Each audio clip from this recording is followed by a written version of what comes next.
Hello and welcome to your dose of daily outrage from Union Solidarity International. My name is Walton Pantland and with me is Andrew Brady. And it really looks like it's kicking off everywhere at the moment. There have been massive protests in Brazil. These protests have been going on for a week, but they got really serious last night when between 100 and 200,000 people took to the streets in 7 different Brazilian cities. It's a really, really interesting protest movement and one that we're going to look at very, very closely because it bears strong similarities to some of the things which are happening in Turkey and also in other countries, but there are significant differences as well. The first similarity is that the trigger for the protest was something which was initially a relatively small, comparatively minor issue, and that is the raising of bus fare, public transport tickets, by about 10 or 20 cents or pence, depending on the currency you're working with. But the real trigger was the police response. And there's a similarity there with Turkey, where it was a relatively small localized protest against the development of an urban park, and there was terrible police repression, and that caused a huge amount of outrage. And this seems to be what's happened in Brazil, is that the police response, police repression of the protest against the raising of the bus fare has caused the biggest protest that Brazil has seen since the end of the military dictatorship in 1985. The other thing that strikes us as quite interesting is the fact that the urban geography plays a role, and particularly urban geography in cities which are booming and where there's a lot of money flowing through, like Turkey. Brazil's economy is doing quite well, and the urban geography element of the Turkish protest was the fact that it's about people's right to the city and right to green space in the city, as opposed to the right of corporations to build shopping malls. In the case of Brazil, the geography element is the fact that so many workers live a long way from home, and transport is a major, major expense. So what seems like a nominal increase in the cost of transport is actually make or break for people. And that's very, very interesting. The other thing that is interesting and quite different, though, is the response of the Brazilian government and the context that is happening in, because we have a very socially conservative government in Turkey and essentially progressive and secular forces who are protesting against that government. Brazil, by contrast, has a at least comparatively left-wing government. The ruling party is the Partido dos Trabalhadores, the Workers' Party. That party has a program called Balsa Familia, which has done a lot to reduce inequality and improve access to education for people from poorer and ethnic minority backgrounds. It's certainly a policy which developing countries around the world look at. I know that the unions in South Africa, for example, would like the South African government to adopt a lot of the Brazilian government strategies. And so it's interesting to see the outrage that develops in Brazil, quite a different state.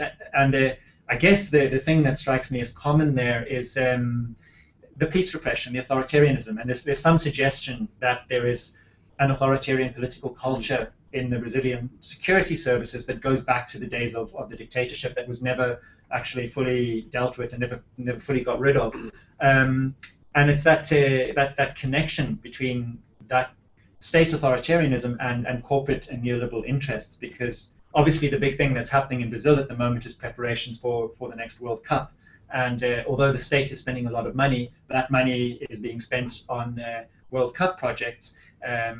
It's a lot of state money being spent on private companies, and certainly in the minds of citizens, there's collusion between politicians who may be corrupt and companies who are essentially milking this opportunity to make a lot of money. And it's interesting because this is a booming economy, but there is obviously a real tension between the people who are making the money and the ordinary citizens who don't feel that they can actually cope in the situation. What's your reading of it, Andrew? I think the person who you just referred to, the president, is very important here. President Roussef, of course, she was a political prisoner of the junta herself and spent several years in prison, tortured at the hands of the dictatorship. So her response is going to be absolutely critical. And so far, she has delivered a moderating influence on some of the authoritarian tendencies that are still prevalent within Brazilian society, recognising that there is a right to protest. And after the police used rubber bullets and tear gas last week in Sao Paulo, she has given an order that no rubber bullets should be fired. So there is a very important difference from what we're seeing in Turkey, which goes to her own personal history, Walton. I don't think we can discount that. It's a very important point. Of course, the situation in Brazil is a very complex one, and while under the previous president, Lula, more than 30 million, Walton, 30 million people were lifted out of poverty as a result of the policies that were put in place. A quite remarkable achievement that other left of centre and left-wing governments within Southern America have tried to follow that path. However, there has been a slowdown in economic growth. There is high inflation relatively, at 6.5%, and high levels of violent crime. These are very important issues that, despite the economic progress that has been made, there is deep-rooted poverty and areas where there is high crime which are impacting on society despite the progress that has been made. And of course it touches on a very important issue, because the Confederations Cup, which is getting played in Brazil at the moment, with the World Cup coming, with the Summer Olympics coming, these are major high-profile events, and it's giving the Brazilian people an opportunity to say, despite the progress that has been made, we want investment in our public services. How much are we going to benefit as a result of all these events? Of course, we had the London Olympics not that long ago, and we spoke about the Olympics legacy. And we look back in other Olympic Games and other high-profile sporting events, including South Africa, Walton, with yourself, where you come from. You know, what was the real lasting legacy for people on the ground? So while I'm sure a lot of Brazilians are very happy with a lot of these events that are coming to their country and showcasing the massive progress that has been made in Brazil, it's no longer an emerging economy. It's one of the big, higher than the UK. What levels of investment and how much will the people benefit? And that's what they're really saying here. And, you know, it's important that the government, when it's going forward, addresses these very important issues. And if we look to other sporting events, there's been a very mixed legacy in how people benefit at the local level. And while you're right, Walton, it was the bus tickets that has been the spark. It is these wider issues that are at play in Brazil at the moment. And it's going to be fascinating how the Brazilian government responds.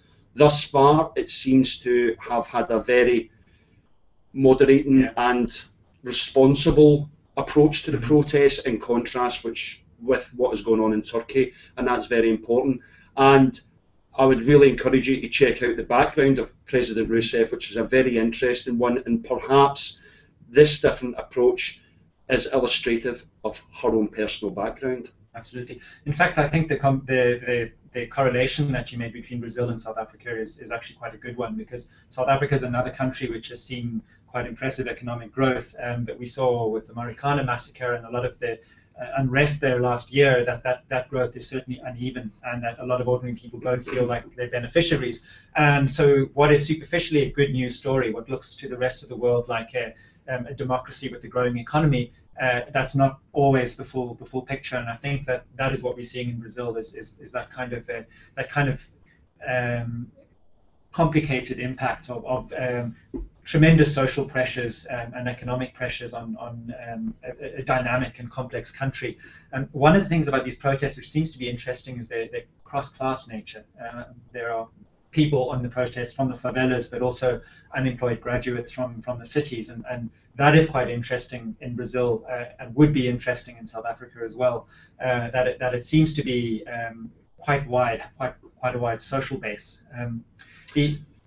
Just to pick up on another point as well, that it wasn't that long ago and earlier on this year, and that President Roussef herself was the beneficiary of 79% approval ratings in the poll. I mean, it's truly outstanding figures of popularity, and they have been affected somewhat as a result of the protests over the last week. But I think her response and her government's response, you know, has been a very responsible one, Walton, in contrast to Turkey. And I think we can't over-emphasise this point. And of course, there is elections next year, which, like in South Africa, it looks as if the Workers' Party will romp to a victory in very similar way that the ANC often do in South Africa. And I think the people are using these sporting events as an occasion to say, while there's been great progress that has been made, the distribution of that economic growth hasn't gone as far as it should have done. Absolutely. Just in reference to what we said at the beginning about it kicking off everywhere, it clearly is. I mean, we've seen Greece for a long time. We've seen Turkey recently. Two you may have missed are Sarajevo in Bosnia and Sofia, Bulgaria. There were massive protests and an occupation of a Parliament Square in Sarajevo due to the fact that a baby girl couldn't get medical treatment. So once again, a relatively small trigger event that caused essentially disgusted politicians and public outrage. In Sofia, there were massive protests when a media mogul was made head of national security. So if you're looking at that from a UK context, it's the equivalent of making Rupert Murdoch, putting him in charge of MI5 or something like that. Is it not? So times where we're seeing patterns of insurrection, revolt, and demonstrations from citizens around the world who don't feel that they're being adequately represented by their governments. And it comes back to what you said a few days ago about how this is reminiscent of the revolutionary way of 1848 or some of the uprisings then, which had a lasting, very important effect, but quite an uneven effect on world politics. And yeah, it leaves us in interesting times, doesn't it? But the huge difference is information technology, that while in 1848 we had isolated pockets all across Europe of spontaneous revolutionary protests, the difference, of course, today is the ability to communicate. There's a real momentum going on. I think the word that has been used is snowballing. And one of the main factors behind the protests in Brazil is, unsurprisingly, social media. And this is the thing that knits a lot of these protests together, that it is taking place as a result of there being a snowball effect in social media, which is encouraging people onto the streets. And the power of social media is becoming so important. And there's a real lesson, of course, Walton, for us who come from the labour movement background, about how we can harness this potential of social media to mobilise people in a way that we haven't done before. And there's real potential in being able to coordinate across countries when we are targeting specific companies, whether it is Nestle, whether it is the Hyatt's Hertz campaign. There is opportunities for labour union members and progressives to connect in a way that we have never been able to do before across borders. And, you know, it's a very important part of what USI is designed to do. But like in Brazil, like in Turkey, like in Greece, you know, like in Egypt, the real momentum behind a lot of these campaigns and protests is social media. And I think that's something we have got to look at, and how we can learn the lessons about how we can apply this to an industrial context as well, Walton. Absolutely, I think you're quite right, Andrew. Now, we've reported over the past few days about the Greek state broadcaster ERT being taken off the air, and the massive protests, not just in Greece but around the world, in solidarity with journalists from the ERT. Now, court has ordered that the station be reopened. Can you tell us what's happening there, Andrew? Yes. There has been an appeal court which has ordered ERT to be brought back online after 6 days of the public broadcaster being taken off the air just in a matter of hours when the government announced it. However, like all courts, there is an issue about them also vindicating the Prime Minister Samaras's position. There's always a snag, Walton. They need to make it lean, and need to make it lean. So in essence, yeah, we are sanctioning, you know, ERT being brought back online, but we're also sanctioning you as the government to be able to cut and gut and to make this absolutely lean, decimating the labour force and their terms and conditions, of course. And this action was taken, we must bear in mind, in order for the government of Greece to secure its next tranche in the bailout programme. So the European authorities have known exactly what the Greek government was going to do. And then you've got to see this. It was astounding where the European Commission were issuing press releases saying we did not sanction this move, but it's up to the government of Greece to decide what they want to do. Doing a Pontius Pilate. Sorry, European Commission and other European authorities and the Troika et al. It just doesn't wash. It's absolute bull.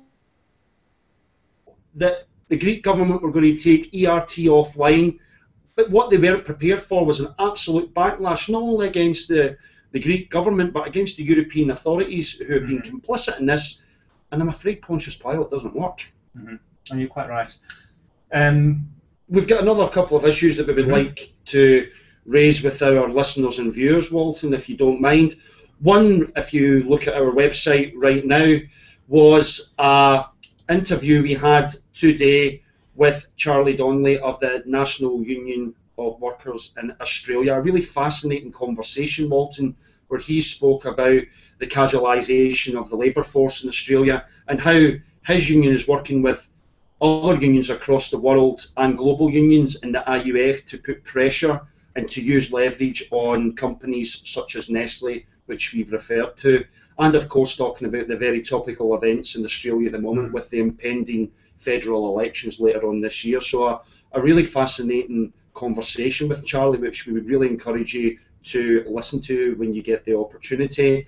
And there is, of course, a number of featured articles in relation to Occupy Gezi Park, which there are absolute must-reads from our perspective to allow our viewers and listeners and supporters to get a different perspective about what is going on in Turkey at the moment as events continue to unfold.